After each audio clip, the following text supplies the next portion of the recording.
Hello, students. Welcome back to Chronicles of Asia. And as I told you that I will be coming up with my new video with the Swiss Canal. Let us start with the Swiss Canal. And we can say that Swiss Canal is a man-made intervention in water bodies which connects with the Mediterranean and the Red Sea. And we know that maritime transportation has a vital role to play in our daily life as it benefits every single person across the world. And if we know that everyone will say that the development in the aviation industry have made the movement of the people and goods faster and the shipping industry plays a critical role to the growth of economies as heavy goods transportation cannot be done with the aviation and with international trade shipping industry is a backbone of it. Freight transportation enables the movements of the tons and thousands of goods, heavy goods, we can say, every day through the vast and unending oceans and seas. And now, also, at present, also, 90% of the world trade has been done by the sea trade. However, if we say that it's not the various natural bodies that water bodies that enable the international seaborne trade, but a number of human interventions in marine transportation also strengthen the movement of people and goods worldwide. The man-made canals, we can say that the Panama Canal, the Suez Canal, the Volga Don Canal, and lot of Grand Canal also. The lot of canals was which is made by man-made across the world, which provides alternative transportation route, which, which cuts the trade route also and facilitates the efficient marine transportation and it cuts the operating cost also. So now if we start with the Swiss Canal. Swiss Canal, if we say that it is 193.3 kilometers long, Swiss Canal, and it is an artificial sea level waterway, and it is located in Egypt, and it connects the Mediterranean Sea and the Gulf of Suez. And the Gulf of Suez is the north branch of the Red Sea. I will just show you photographs and maps. And it was officially opened in November 1867. Oh, sorry, 9. And this Suez Canal, it is to be noted that the Suez Canal is one of the most heavily used shipping routes in the world, and it experiences thousands of vessels every year passing through it. This one is Asia, and this one is Africa and Egypt, and this is Red Sea, and this is Mediterranean Sea, and it is located. This red line is the Suez Canal. So now it will be very clear that Red Sea, Mediterranean Sea, Asia, Africa, and this is Egypt. Now, with the more one picture, I will just explain you this part and more detailed part of the that area. That means now, if we say that Swiss Canal, so Swiss Canal is a this is Swiss, okay, and then it goes all through, and this ends in Mediterranean Sea, and this port is known as Port Said. And this Port Said and is this full area is a man-made canal which reduced the routes. I will show you to that also. This is a map.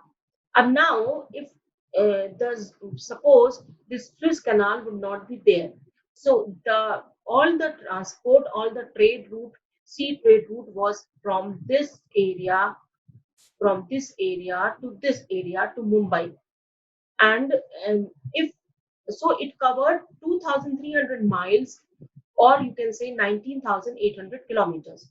And with the opening of Swiss Canal, with the building construction of Swiss Canal, this trade route went to like this and this and this to Mumbai, and it is of 7,200 miles or 11,600 kilometers. So 7,000 kilometers is decreased, and it is a very remarkable decrease of the route.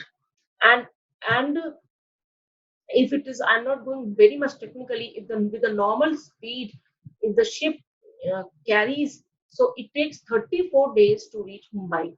And if it goes in this way with the help of Swiss Canal, it takes only 19 days. And this is the black portion also. This can be the route, but it is not sea route. And this route, it has to travel the different countries. So it was not for the heavy goods, you can say.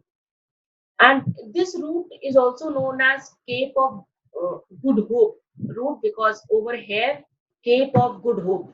And Cape of Good Hope route is also known as, because this was a port. So when the ship used to travel, this port was the base over there, and then they can go to Mumbai. So Pa- Cape of Good Hope is also there. And if I've told you Northeast Asian countries, Singapore was a very, in earlier my video I told that Singapore was very important port, and one of the important port is also Malacca. So if the from European countries, from London, from Rotterdam, if the sea trade route first, it was like this to Singapore. So I can say that from here to from Cape of Good Hope to Singapore. And then after the Swiss Canal, the route was here, here, and like this. And it could, from here, it can move to Mumbai also. And from here to Malacca. So Malacca is also a very important port in Singapore, from where it can be, the trade route can be there. And the one more route you can see that it is the same, but it is very, very long. It is very, very long, and I don't think so that they adopted this route. But from this route, they can go to China as well. And so now it is over, and you can, it is well explained what is Swiss Canal. And that is the northern part of Red Sea. And then the Port Said, that is the end of Mediterranean Sea. And then it is 193 kilometers. And when it started, so it was once 124 kilometer long, and 24 kilometer wide, and 8 meter depth. But afterwards, it was extra construction was there, and 35 kilometer depth was added. And in starting in 1869, when it was built, it was only the one-way traffic. Only one side vessels can transit. But in after 35-kilometer extension, the two-way traffic transition of vessels started, and it can be more to just to manage the more traffic in Swiss Canal. So now, if we go with a brief history of that also, that it is not how it built and how who built it.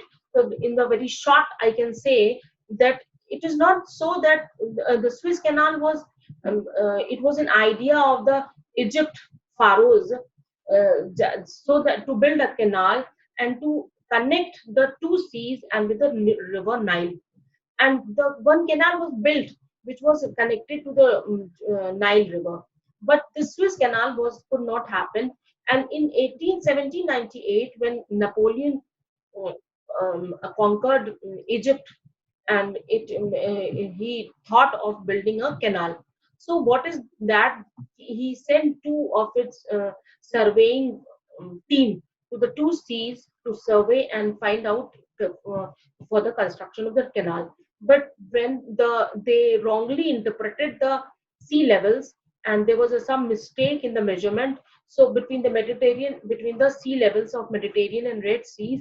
And so when they reported to Napoleon that if Swiss Canal will be constructed, there will be a catastrophic flood in the Nile Delta. So Napoleon was scared, and he stopped the project. But in 1855, one engineer and a diplomat, Lesseps, name was there, and he gave the proposal to Viceroy of Egypt to construct a Swiss canal. So when he came, the one company was formed to construct a Swiss canal, and he took the agreement was there, and in agreement it was mentioned that they can construct a Swiss canal and they can have access over it for 99 years. So it was there, but Britain was very much against of this, because they found that it was a desperate attempt of the French emperors to dominate to undermine the dominance of Britain in global shipping. And the British ambassador also argued with France, so that if they support the canal, it will be a suicidal act. And Lesseps, but after in 1875, what the Britain bought some of the shares of the 44% shares of the Suez Canal, as there was some economic crisis, and they sold the shares to Britain. I will again take to you when they start building the canal. First, the canal was built with a massive manpower, and that was also that was a forced labor. There was a forced labor, and they were very nominal, poor or very nominal pay, and under threat of violence, and and it was going in a very slow pace. But in 1863, Egyptian ruler Ismail Pasha, and he banned the use of forced labor.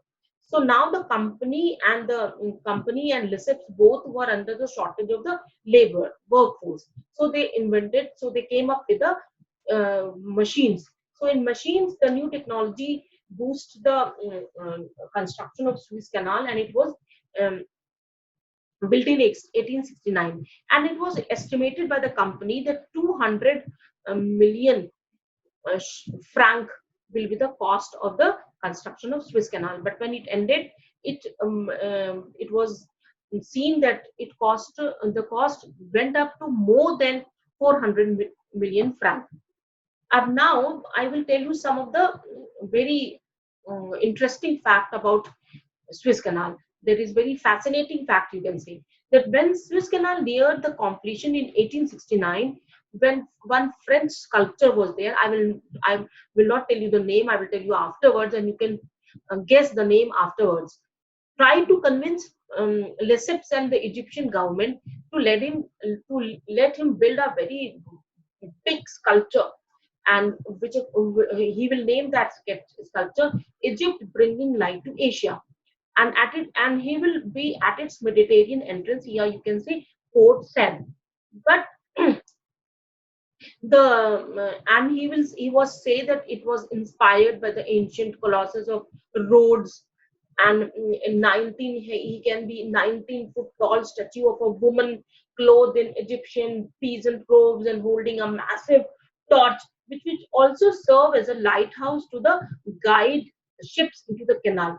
But the Lesseps also and the Egyptian government did not agree with this project, and the project never materialized. But that the sculpture continued presenting his idea, continued with the idea of his statue, and in 1886, now you can guess the sculpture name, he finally unveiled the completed version of his statue in New York Harbor, and officially called Liberty Enlightening the World. The monument has since become better known as a Statue of Liberty. So again, you can find the name of the sculpture, and it can be the further assignment for you. You can search for the name. Who was the name? But that sculpture, those who built Statue of Liberty. So now you can imagine the Statue of Liberty was the sculpture idea was for the Swiss Canal, and as it never materialized, so he put it that in the New York Harbor. So this was a very fascinating fact about Swiss Canal. And now we can say that the Panama Canal's architect, you can say, or Ferdinand Lee Lesseps, also went to construct the Panama Canal, and he was in perception that Panama Canal will be much easier to make, to easier to compete, and to easier to keep up. But the project descended because there thousands of the workforce died due to some disease spread in that jungle. Or now, if we say that yeah, the now there are lot of story. Yeah, you can say that lot of Cold War also happened in roundabout in Suez Canal in 1956. The Suez Canal, as between Egypt and the Britain, France, and Israel, they had a war. And when the had in Britain, when the United Nations has to intervene between them, because the Suez Canal, Egyptians said that they will close the Suez canals, and Suez canals was a so afterwards also, when there was a war between Egypt and Israel, the Egyptians closed the Suez Canal, and the 15 vessels has to wait for the opening of the Suez Canal for years and years before the Egyptians opened the Suez Canal route again. So there's a lot of story also in Suez Canal. But now, and that the I can tell you the things, the ships that was waiting in the for to Suez Canal to open after the war between Egypt and Israel, and that was known as Yellow Fleet. Yellow Fleet was the name given to them. And so now I think so that lot of facts I told you about the Suez Canal, and I have not gone very technical things out, how they just transit, or how the vessels transit, and how many kilometer it is there, and how many kilometer per hour, what speed is permitted in them, and what is a toll tax they have to give a Suez Canal toll tax, and how much it has increased. I have not gone to the very technical terms of that, but just I've told you that the importance of Suez Canal in the history of Southeast Asian, and how why the colonial powers and the Western powers were very much eased by the opening of the Suez Canal to link or you have to trade with their colonial powers in the Southeast Asia. Made it easy, and the Suez Canal made it easy for them to link uh, themselves, their country, to their colonial countries. Or that is all. And if you like my video, please like and subscribe it. And if you have any of the queries, and if you want any more video, you can comment in a comment section, or you can inbox me. And if you want my videos to notify, you want a notification which videos I am uploading, so please press the bell button, and I will come up with my next video. Till then, bye. Thank you.